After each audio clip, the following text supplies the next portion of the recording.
Video शुरू करने से पहले चैनल को सब्सक्राइब कर लीजिए और साथ में बेल आइकन को जरूर प्रेस कर दीजिए।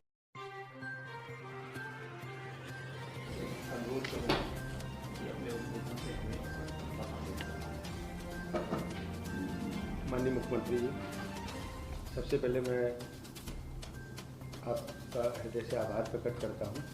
कि उत्तर प्रदेश राज्य में स्वास्थ्य सेवाओं को लेकर पिछले 5 वर्षों में जो काम हुआ है, पूरा देश और दुनिया बहुत आशाभरी नज़रों से आपकी तरफ देख रहा है। आपने घोषणा की कि मैं सभी 75 जनपदों में मेडिकल कॉलेज बनेंगे। उसमें सबसे बड़ी चिंता का विषय था उत्तर प्रदेश राज्य में विश्व स्वास्थ्य संगठन के अनुसार 1000 की संख्या पर एक डॉक्टर की आवश्यकता थी, लेकिन अभी यह आंकड़ा 1700 पर 1 था। हमारे पास अभी तक कुल MBBS की 4540 सीटें उपलब्ध थीं। अब ये संख्या बढ़कर के 8378 हो गई है। PG पाठ्यक्रमों में यही हाल 1300 सीट सरकारी क्षेत्र में थी और 1700 के लगभग प्राइवेट क्षेत्र में थी। अब हमारे पास मात्र 16 जनपद ऐसे बचे थे जहां पर मेडिकल कॉलेज की व्यवस्था नहीं थी। 2 का MOU आज आपके मार्गदर्शन में आशीर्वाद से सफलतापूर्वक संपन्न हुआ है और जो शेष 14 जनपद बचे हैं उसमें भी हम शीघ्रता से इस कार्य को पूरा करेंगे और आपके मार्गदर्शन में नेतृत्व में हम सब चिकित्सा शिक्षा विभाग को और जहां तक आपका मतलब आदेश होगा उसको हर संभव प्रयत्न करके हम सब लोग पूरी टीम भावना के साथ लेकर मैं माननीय मुख्यमंत्री जी से निवेदन करूंगा कि अपने आशीर्वाद से होते हैं हमारा मार्गदर्शन। प्रदेश सरकार में मेरे वरिष्ठ सहयोगी उप मुख्यमंत्री श्री ब्रजेश पाठक जी,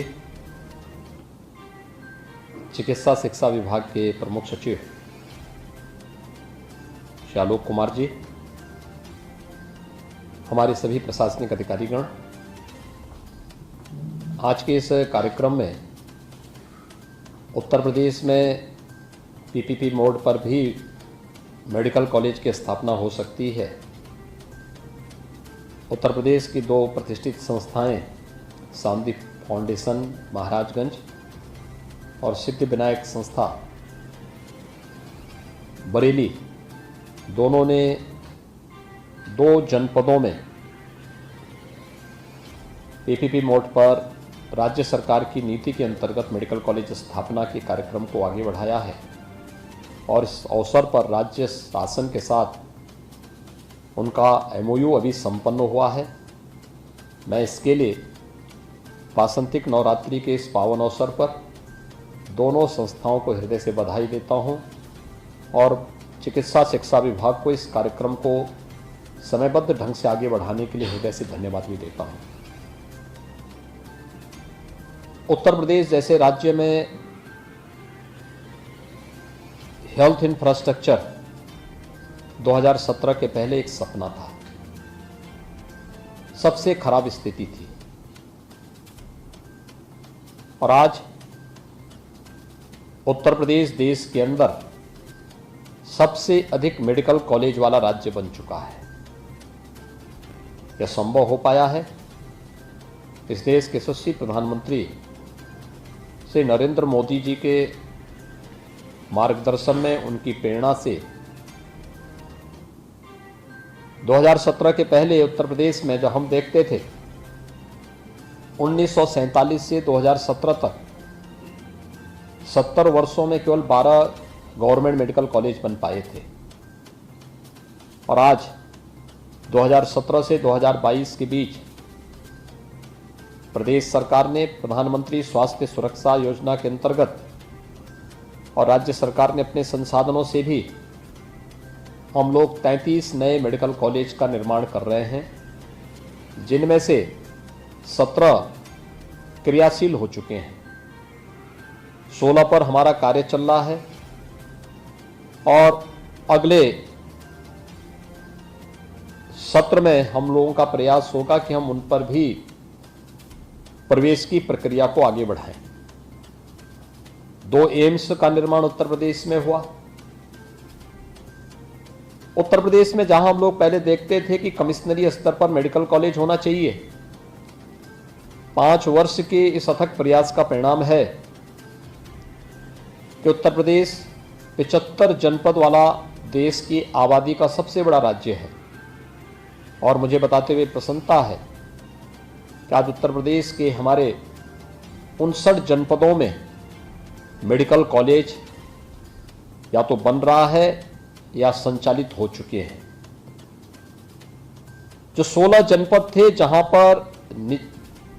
हमारे सार्वजनिक क्षेत्र के या निजी क्षेत्र का कोई मेडिकल कॉलेज नहीं था, उन्हें पीपीपी मोड पर लेने के लिए हम लोगों ने एक पॉलिसी राज्य शासन ने बनाई। लेकिन विगत 2 वर्ष से हम सब जानते हैं कोरोना महामारी के कारण गतिविधियां कहीं ना कहीं बाधित हुई और हमारे सामने सबसे ज़्यादा चैलेंज था जो प्रधानमंत्री जी ने कोरोना से पहले ही एक मंत्र दिया था कि हमें कोरोना कालखंड में व्यक्ति के जीवन को ही बचाना है और उसकी जीविका को ही बचाना है। जीवन और जीविका को बचाने के इस अभियान के साथ प्राणपण से जुटने का ही परिणाम था कि उत्तर प्रदेश ने कोविड के कई अच्छे मॉडल देश के सामने प्रस्तुत किए, जिनकी सराहना आदरणीय प्रधानमंत्री जी ने, नीति आयोग ने, विश्व स्वास्थ्य संगठन ने और दुनिया के तमाम राजनयिकों ने भी किया।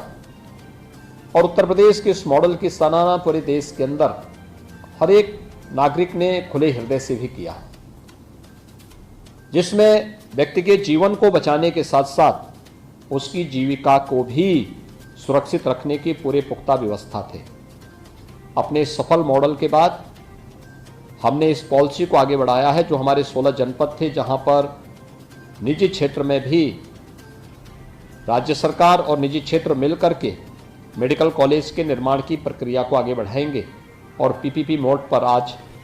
हमारे 2 जनपद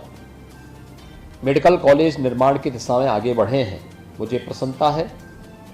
जनपद महाराजगंज में शांति फाउंडेशन पहले से ही इंजीनियरिंग कॉलेज संचालित कर रहा है, नर्सिंग कॉलेज, पैरामेडिकल और अन्य पाठ्यक्रम वहाँ पर उनके पास संचालित हो रहा है और जनपद मुख्यालय पर ही इनके पास अपना 300 बेड्स का हॉस्पिटल भी मौजूद है। अत्याधुनिक सुविधाओं से युक्त हॉस्पिटल है, क्योंकि महाराजगंज जनपद में मुझे जाने का अक्सर अवसर मिलता रहा है और वहाँ पर ये सुविधा इनके पास होने के नाते,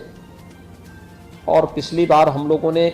पूर्वी उत्तर प्रदेश की जो एक महामारी थी जो 40 वर्षों से वहाँ के नाबालिग बच्चों को, मासूम बच्चों को निगल रही थी, इंसेफ्लाइटिस के खिलाफ एक अभियान को भी मैंने वहाँ से इन्हीं के संस्थान से प्रारंभ भी किया था। और मुझे प्रसन्नता है कि शांति फाउंडेशन जनपद महाराजगंज में मेडिकल कॉलेज निर्माण की प्रक्रिया के साथ जुड़ रहा है और आज राज्य सरकार के साथ उनका एक MOU यहाँ पर साइन हुआ है। मैं विश्वास व्यक्त करता हूँ कि जल्दी ही अपना मेडिकल कॉलेज के निर्माण की प्रक्रिया को पूरा करके जो बेसिक इंफ्रास्ट्रक्चर है 330 बेड्स का हॉस्पिटल और अन्य सुविधाएं, उन सभी को यथासमय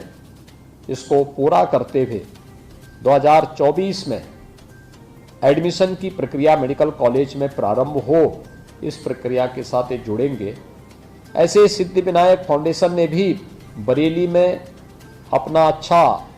इस फील्ड में उनके पास एक अच्छा अनुभव है, शिक्षा के क्षेत्र में, इंजीनियरिंग के क्षेत्र में, प्रबंधन के क्षेत्र में, हॉस्पिटल्स बरेली में भी और चंदौसी संभल में भी उनके द्वारा संचालित हो रहे हैं। यह अनुभव बहुत महत्वपूर्ण होता है, क्योंकि बना देना आसान है लेकिन उसको संचालित कैसे करना है ये भी अपने आप में एक कला है, एक प्रबंधन है। इस बेहतरीन प्रबंधन के साथ जो जुड़ेगा वही सफल हो सकता है और उस सफल मॉडल के लिए ही आज यहाँ पर संभल जैसे जनपद में मेडिकल कॉलेज की स्थापना हो। मुझे लगता है संभल की आबादी भी लगभग 22 से 25 लाख की है और उस जनपद में भी कोई मेडिकल कॉलेज नहीं है। 100 बेड्स का हॉस्पिटल ये चैरिटेबल संस्था पहले से ही वहाँ पर संचालित कर रही है और मुझे विश्वास है कि उस इंफ्रास्ट्रक्चर को तेजी के साथ आगे बढ़ाते हुए हम लोग समयबद्ध ढंग से वहाँ पर राज्य शासन के साथ जो MOU आपके हो रहे हैं उन शर्तों का पालन करते हुए, नेशनल मेडिकल कमीशन की शर्तों को पूरा करते हुए हम 330 बेड्स का हॉस्पिटल बना करके तैयार करें, जिससे नेक्स्ट सेशन में आप अपनी क्लास वहाँ पर संचालित करने का कार्य 2024 से प्रारंभ कर सकें। इस प्रक्रिया के साथ आज जुड़ करके आज ये MOU यहाँ पर हो रहा है। मुझे विश्वास है कि जैसे आज इन 2 संस्थाओं के साथ पूरे पारदर्शी तरीके के साथ ये MOU के कार्य यहाँ संपादित हो रहे हैं, ऐसे शेष अन्य 14 जनपदों में भी एक मेडिकल कॉलेज जो हेल्थ इंफ्रास्ट्रक्चर की स्ट्रेंथनिंग में बड़ी भूमिका का निर्वहन करेंगे, उसको हम आगे बढ़ाने का कार्य करेंगे। मैं एक बार फिर से राज्य सरकार की ओर से चिकित्सा शिक्षा विभाग ने हेल्थ इंफ्रास्ट्रक्चर को और बेहतर करने के लिए आज 2 संस्थाओं के साथ जो MOU किया है, ये संस्थाएं समयबद्ध तरीके से अपने कार्यक्रम को आगे बढ़ा करके शासन की नीति का लाभ लेंगे और मेडिकल एजुकेशन को और हेल्थ इंफ्रास्ट्रक्चर को बढ़ाने में अपना योगदान देंगे। मैं आप सबके प्रति हृदय से